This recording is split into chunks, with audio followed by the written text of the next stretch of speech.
Let me read to you a passage from the 7th chapter of St. Luke's Gospel, verses 11 to 17. It's the Gospel for the 10th Sunday of Ordinary Time, Year C. St. Luke writes, Jesus went to a town called Nain, and his disciples and a large crowd went along with him. As he approached the town gate, a dead person was being carried out, the only son of his mother, and she was a widow. And a large crowd from the town was with her. When the Lord saw her, his heart went out to her, and he said, "Do not weep." Then he went up and touched the coffin, and those carrying it stood still. He said, "Young man, I say to you, get up." The dead man sat up and began to talk, and Jesus gave him back to his mother. They were all filled with awe and praised God. "A great prophet has appeared among us," they said. "God has come to help his people." That's from Luke chapter 7, verse 11 to 17. It suggests thoughts about death. You know, the two greatest events in the life of any person are his birth and his death. Of the two, the greater was his birth, of course. Of his birth, he has no recollection. He could not prepare for it. He had no say in its happening. He was completely at the disposal of God and of events in respect to it. It is only gradually that he appreciates that he did come to birth. But everything pivots on its having occurred. He would be nothing, and would be no reference point for anything at all, with no prospects ahead whatever, had he not been born. If he reflects at all, he will sense that because of his birth, there has been placed in his hands a tremendous responsibility, which he did not ask for, but which is unavoidably his. If he does not take up his life and make of it a great work with the time that he has, then his life will be tragic. If he does assume responsibility for himself and pursue a course of rational and moral choice, then happiness will be his. The most significant thing in the life of every person is that he was born.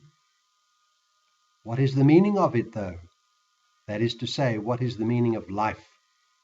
If he does not attain the answer to that, how will he know how best to live?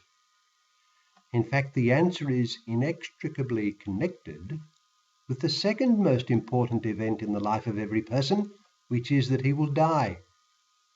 As he was growing up, he saw people around him die, and that seemed to be the end for them.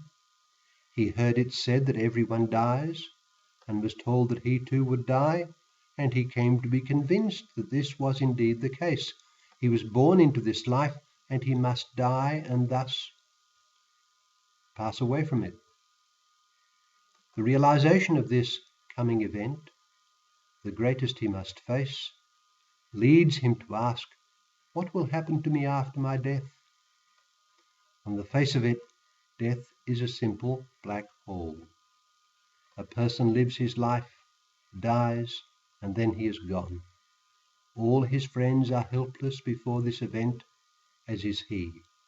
At most, he and they may postpone it, but it cannot be avoided.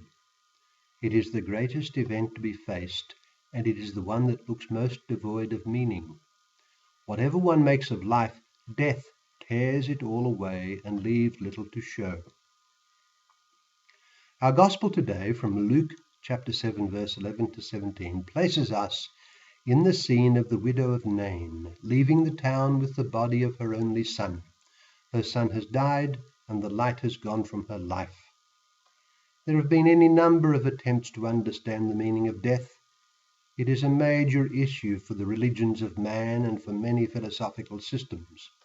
But in the last analysis, what certain knowledge can man have of what has happened to those who have died, and of what will happen to himself after he dies? He hazards a guess and stakes the course of his life on it. by not caring, or say by being very religious, but what a boon it is to know for certain what is to be made of death. Well, in this, as in all things, Christ is the light of the world. Jesus Christ was born, and how great an event was the birth of the eternal Son of God. The principal thing he came among us to do was to die. His greatest achievement came in his death. By dying, he turned the world around, as it were. It was the greatest work he accomplished, and by means of his death, he took away the sin of the world and reconciled the world to God. Through his death, he attained his glory, rising with a new life that is forever beyond the reach of death, and wonder of wonders, he shares this risen life with us at our baptism. By means of our baptism, we have shared mysteriously and sacramentally in the death of Christ, and we share his life now. Our grand task is to grow in this divine life. Every time we die to sin and self in union with Jesus Christ, this eternal life granted to us grows the more. If we die in the grace of Christ, then our physical death completes this daily dying with Christ and union with him. And thus death is now no longer a great black hole, but the greatest and most positive thing we can do. As it was with Christ, so in the case of each one of us, death is a call from God to unite ourselves to his holy will. In union with Christ and with his grace, we can make of this most ominous event of life the greatest act of loving obedience to God. Death is the crowning act of life's human acts. It is the one above all to be prepared for every day of our lives. At our baptism, Christ does for our souls what he did for the dead young man of Nain. He raises us up. But in baptism, he raises us up from the death of original sin to life in him.